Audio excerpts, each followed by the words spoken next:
Submission, and of course, yes, she emphasizes a situation whereby the order of the day is violence until 2026. Away from that conversation, we'd like to take you to Kawempe, where Mr. Stephen Mbide is on standby to talk to Solomon Malay, a farmer who is actually contesting the egg ban by the Kenyans that is actually causing too much havoc. A very good morning, Stephen Mbide. Talk to me about this egg ban.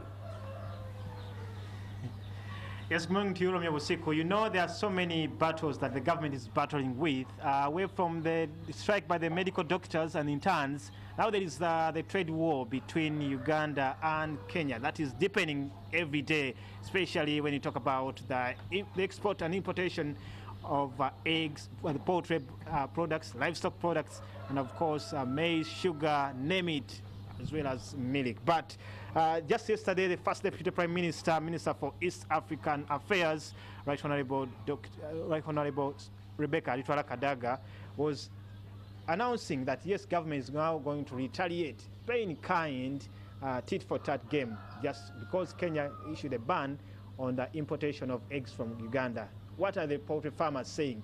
Pastor Solomon Moses Malay is a farmer for the last 30 years. What are you saying in regards to what the government is saying they're going to reciprocate? Is this the best way to solve this impasse? Thank you very much, my brother and viewers of NTV. I think it's a high time that Uganda retaliated. Many times when you let somebody have his way, they take you for granted. Kenya has always taken us for granted. One, Kenya is superior in industrial development. Two, it has a big market for our products. Three, we also provide a very big market for Kenyan products. Actually, Uganda imports more from Kenya than Uganda exports from Kenya, than Kenya imports from Uganda. Now, even the little that we sell there, when Kenya decides to ban, to block, that means it is taking us for granted. As poultry farmers, we've been crying for many years. Look at the maize that we consume in this country. Whenever we have a problem, Kenya has always been taking the best maize, and Uganda has been remaining with the worst maize. But we've kept quiet for our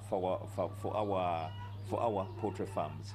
Now, two, when it comes to the importation of chicks, Kenya exports many chicks to Uganda.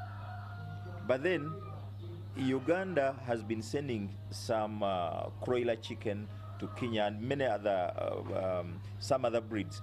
But then Kenya restricts our exports of chicks to Kenya. Uganda does not. Every government has a mandate of protecting its citizens, and this is what Kenya is doing. And remember, they are in a political season. They have to protect their citizens or their farmers because they also are in a political season. No, you see, Kenya protects its people. Uganda does not.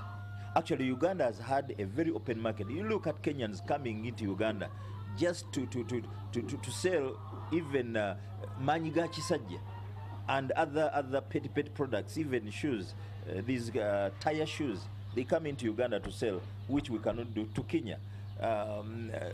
When you look at the industrial base of Uganda, it is dominated by foreigners, not Ugandans. Ugandans are not in any way protected. Now, when it comes to the very issue on the table that is causing our government to retaliate, that is the poultry products, the eggs that have been going to Kenya is just a small proportion of what Kenya exports to Uganda.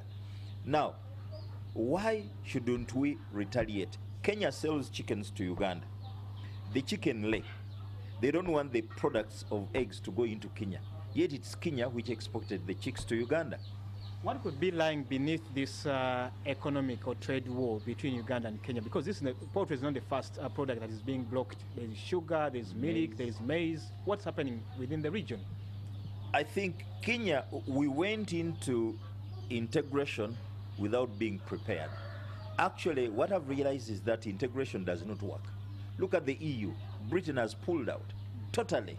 They voted to pull out. Why? Because the bigger, the better positioned player dominates the weaker ones. Kenya is better positioned in all aspects. Uganda is weaker economically. So Kenya tends to dominate Uganda just like other countries were dominating Britain.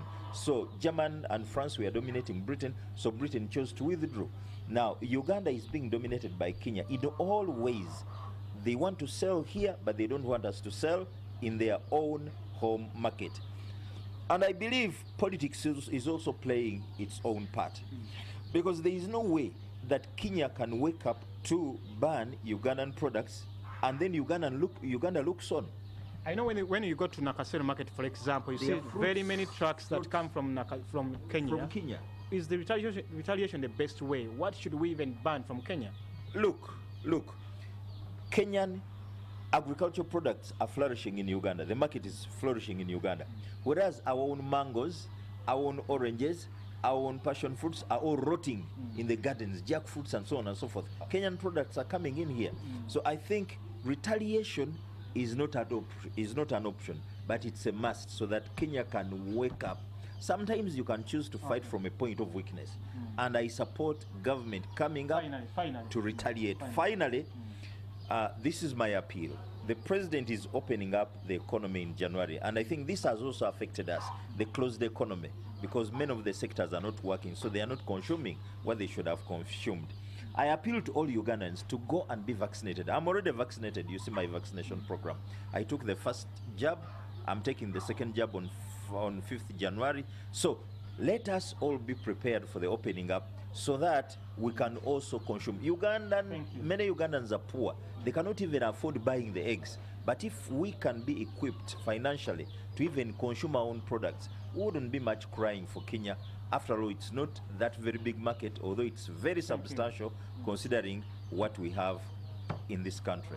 Thank you so much, Pastor Solomon Moses Male. This is Stephen Imbidi on Fefeswe Chibuga, together with my crew down here in Kawempe. On my own behalf, and on behalf of Romeo Busiku and the entire social media production, technical news crew, we say thank you so much for waking up on the morning at 10 TV at 6:30. Let's do this again tomorrow. Have a blessed Wednesday morning.